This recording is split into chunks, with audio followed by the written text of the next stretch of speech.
दोस्तों, आपने बहुत पहले देखा होगा कि पहले की जो हीरोइनें होती थीं वो अगर अपने कैरियर में दोबारा आती थीं, मान लीजिए शादी के बाद या और उनकी जो ज़िंदगी में कोई बदलाव हुआ उसके बाद, तमाम सारे वो प्रयास करके आती थीं, ब्यूटी के जितने इलाज होते थे वो करके आती थी। उसके बाद भी लोगों को पता चल जाता था कि उन्होंने कमबैक किया है। लेकिन आज के समय में पता नहीं चलता है कि लोग कैसे धीरे धीरे आगे बढ़ते हैं और 60, 65, 50 ये एज कहीं पे पता नहीं चलती। क्या है ये और क्या इसके पीछे का कारण है, वो आज बताएंगी डॉक्टर टीना सिंह जी। टीना सिंह जी, बहुत स्वागत आपका। Thank you. क्या था वो राज की जो पहले पता चल जाता था और अब पता नहीं चलता है? पहले जैसे क्या होता था कि एजिंग के बाद हम सोचते थे एंटी एजिंग के लिए, हाँ। बट अब हम सोचते हैं जब हम यंग होते हैं तब हम सोचते हैं एंटी एजिंग के लिए। तो that is the main reason. और ये बेसिकली फेशियल फीचर बैलेंसिंग हम करते हैं व्हेन यू आर यंग और अबव 25। जैसे कि सबको पता है कि कोलेजन रिड्यूस होने लगता है बॉडी का और साइंस ऑफ एजिंग अपीयर होने लगते हैं बहुत ज़्यादा। तो तब से ही अगर हम छोटे छोटे ट्रीटमेंट और कोलेजन इंजेक्शन के और बैलेंसिंग के ट्रीटमेंट लेते रहें तो तब से जाके आप जब आप 40s में होंगे, 50s में भी होंगे, तब तक भी आपका एक लुक मेंटेन रहेगा। थोड़े बहुत माइनर चेंजेस के साथ आप एक एंटी एजिंग और प्रॉपर यूथफुल अपीयरेंस को अचीव कर सकते हैं। तो यही है इसके पीछे का सीक्रेट कि अब लोग एज्ड होने से पहले एजिंग के बारे में सोचते हैं रादर देन कि जब वो एकदम फेस लटक जाए या फिर बाल झड़ जाएं तब सोचने के वो पहले ही सोचते हैं कि कैसे सब नेचुरल चीज़ों को जो कि गॉड गिफ्टेड थी उनको कैसे प्रिवेंट किया जाए। क्या है वो, थोड़ा सा और विस्तार में बताइए। क्या क्या ऐसे स्टेप्स हैं जो लोग ले सकते हैं जिससे कि एंटी एज मतलब एज का पता न चले उनकी?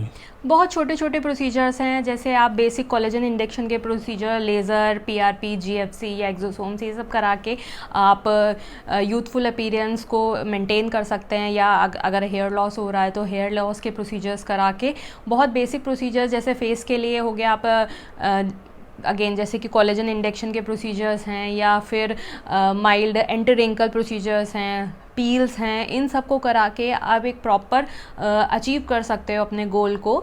जो कि आप मतलब ऑब्वियसली पहले से आपको समझना पड़ेगा कि आपकी रिक्वायरमेंट क्या है, और अगर आप खुद नहीं भी समझ पा रहे हो तो आप अपने डॉक्टर से कंसल्ट करो। They will tell you better कि आपको क्या चाहिए या किस पैटर्न में आपकी एजिंग होने वाली है, किस पैटर्न में आपको रिंकल्स और फोल्ड्स आने वाले हैं। तो आप उन्हें पहले से ही प्रिजर्व करना स्टार्ट करो। मतलब ये कि हम लोग अब जब एंटी एजिंग की तब बात करते हैं जब हमारे ऊपर एजिंग दिखने लगती है, झुर्रियाँ दिखने लगती हैं, स्किन ख़राब होने लगती है। डॉक्टर साहब का ये कहना है कि हम तब से काम शुरू करें जब वो चीज़ें नहीं आती हैं। तो हाँ, किस एज से शुरू कर देना चाहिए? After 25 is the right age. क्योंकि अब वैसे भी जो एजिंग हमें पहले के टाइम में आफ्टर 35 या आफ्टर 40 दिखती थी, अब जैसे कि सारी चीज़ों का प्रोग्रेशन ज़्यादा हो चुका है, एनवायरमेंटल इफेक्ट्स बहुत सारे हैं, प्लस लॉन्जिविटी जो है वो कम हो चुकी है।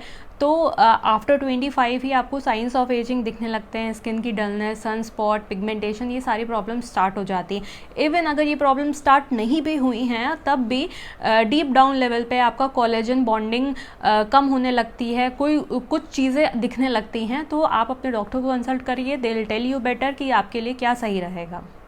हाँ, सोशल मीडिया पे चर्चा है, आपने भी ऐसे ट्रीटमेंट ले रखे हैं? हाँ, डेफिनेटली। मेरी एक फ़ोटो मैं अटैच करूँगी, इवन मेरी एक वीडियो है उसमें मैंने वो फ़ोटो अटैच की है अपनी। मैंने अपने फेस पे भी चीज़ें की हैं कुछ कुछ, और मैं अब से नहीं बहुत टाइम से करा रही हूँ, और मेरी भी एज है, आई एम 35+। तो छोटी छोटी चीज़ें करके आप कैसे एक यूथफुल अपीयरेंस को अचीव कर सकते हैं, दे सकते हैं। ऐसा नहीं कि पहला जो बिफोर था वो कुछ बुरा था या जिसकी वजह से मुझे ज़रूरत पड़ी, बट ये सारे चेंजेस जो छोटे छोटे चेंजेस हैं वो सिर्फ इसलिए किए सो दैट कि एक बेटर अपीयरेंस मेंटेन रहे। जब मैं 50s में भी हूँ तब भी मैं एक बेटर लुक के साथ स्टेप आउट करूँ, इसलिए। थैंक यू आपको so much. इतनी अच्छी जानकारी देने के लिए।